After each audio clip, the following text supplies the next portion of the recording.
Here to tell us about a coalition to improve the nation's infrastructure. Senator, welcome. Thank you. It's great to be here. I know you've got a coalition together, and you want to raise money, taxpayer money essentially. You want a huge government program to revitalize America's infrastructure. Yeah, government-led. It'll include things like public-private partnerships.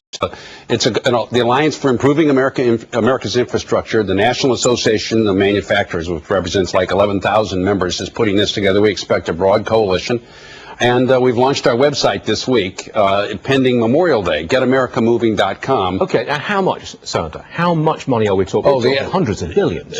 As every American knows who lives with this, there's a huge infrastructure deficit in the country. If you total it all up, and we're not just talking about roads and highways, but also rail, water, everything, probably over the next 10 years, over $1 trillion. Now, of course, everything is incremental, and you try and do it a piece at a time.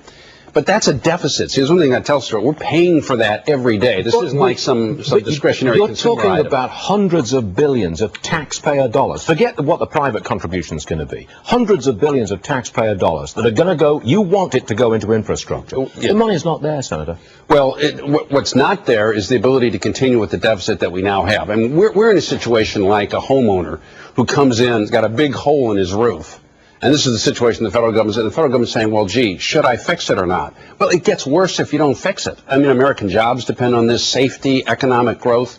It's the infrastructure is like the skeleton of the economy. So we have to find a way, and there are a bunch of different tools available, bonding, public-private partnerships, as well as revenue, as well as saving money from some other areas. We've got a $600 billion deficit this fiscal year. That is huge. Yeah, but the presidential candidates, especially Ms. Clinton and Senator Obama, they want a new health insurance program, $100 billion. I mean, there's an enormous amount of money going to be spent on social programs. We've got a huge deficit.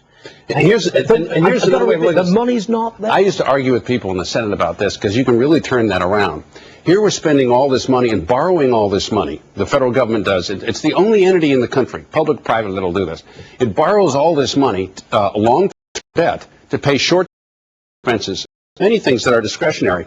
It won't fund the long-term capital expenses that it has to have and the country has to have. I said in the Senate floor one time, Americans will work us out of the deficit if they can get to work in the morning, which is what people are struggling with. Can I just say one thing about this website? Because it's good that we are announcing it this week. GetAmericaMoving.com.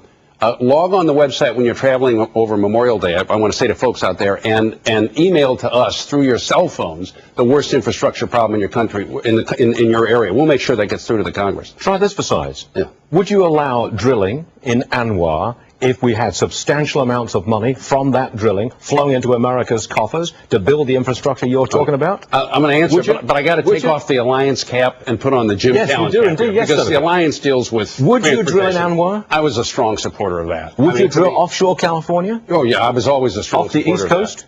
To me, it's a supply side issue. But again, this is Jim Talent now, not the co-chairman of the Alliance. Senator, you're a great guy. Yeah. Why is it that we've got oil at $135 a barrel, and we're not allowed to go and get our own oil? I used to ask, we're the only country in the world that cuts itself off from its own oil.